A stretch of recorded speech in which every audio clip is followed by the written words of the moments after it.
দেখে দেখবেন আপনারা, দুই বাচ্চা যদি ঝগড়া করে একটাতে কি বলে জানেন? তোরে এমন মার দিব, বাপের নাম ভুলে দিব। কি বলে বলেন? সবার বলে কি বলবে বলেন? কি কয়? 5ই আগস্টের পর থেকে বাপের নাম আসে না, ভুলে গেছে?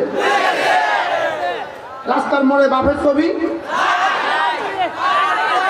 মোড়ে মোড়ে বাপের ছবি, ঢাকা শহরের রাস্তা রাস্তা বাপের ছবি, সেনাবাহিনীর ভিতরে বাপের ছবি, পুলিশ লাইনে বাপের ছবি, সিনেমা হলে বাপের ছবি, বাথরুমে বাপের ছবি, আছে না নাই? ভুলাইছে কে? কি নেগা তাই ভুলাই দিছি।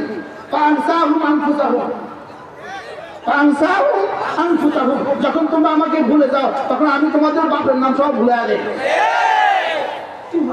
তাহলে বাপের নাম আর কেউ নিবে এদেশে ইনশাল্লাহ। এই জন্য বাপের নাম যেমন ভুলে দিছে, খুদা না খাস্তা কেউ যদি আবার সন্ত্রাস করে, আবার যদি জঙ্গিবাদ করে, কিন্তু আবার জঙ্গিবাদের নামে, নিজেদেরকে জঙ্গিবাদের নামে ওনাদেরকে হত্যা করার চেষ্টা করে, তো তাদেরও কারো বাপের নাম আবার ভুলায় দেয়। কি বলছি? বাপের নাম ভুলায় দিচ্ছে। আলহামদুলিল্লাহ আমাদের বাপের নাম আছে। ওই রংপুরের একটা পুলিশ, সে তার পুলিশ বন্ধুদেরকে একদিন বলছিল আমাদের বাপের নাম ইব্রাহিম। এই লোকটা চাকরি চলে গেছে। এই লোকটা কি চলে গেছে? সে এখন আমার কাছে আসে, সবসময় আমার কাছে আসে। বলছে আমার শুধু এক কারণে চাকরি চলে গেছে, আমি বাপের জাতির জনক বলছিলাম ইব্রাহিম আলাইহিস সালাম, এই কারণে আমার চাকরি চলে গেছে। তো আমাদেরকে করছে ঘর ছাড়া, আল্লাহ তোমাদেরকে করছে দেশ ছাড়া। তাহলে বোঝা গেছে, কি বোঝা গেছে? যে আল্লাহকে যে ভুলে যায় আল্লাহ তাকে বাপের নাম ভুলাই দেয়, তার নামও ভুলাই দিবে। একটা বুদ্ধি করছে, আমাদের এয়ারপোর্টের গায়ে হযরত শাহজালাল লিখছে। কি পরিমাণ বুদ্ধিটা কইরা এয়ারপোর্টের গায়ে আব্বার নাম লেখেন।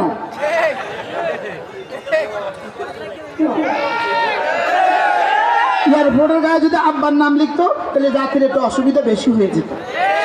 সারা দুনিয়ার সমস্ত এয়ারপোর্টের শিলচক্করগুলো আবার মুছতে কষ্ট হইত।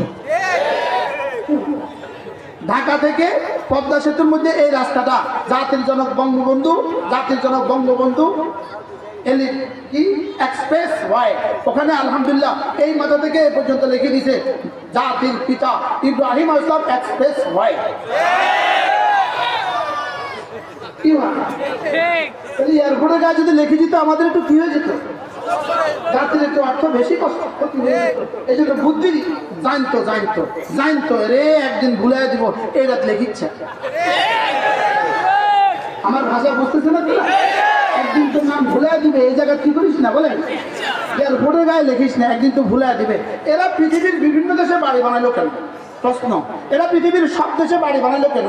এক একজন অস্ট্রেলিয়া, চীনে, জাপানে, আর সুইজারল্যান্ডে, আর ইটালিতে, কানাডা, বেগমপাড়া, আমেরিকা, নিউ ইয়র্কে, ওয়াশিংটনে, দুবাইতে, মালয়েশিয়া, সব দেশে বাড়ি বানাইলো। ইন্ডিয়া বাড়ি বানাইলো, সব দেশে বাড়ি বানাইলো কেন?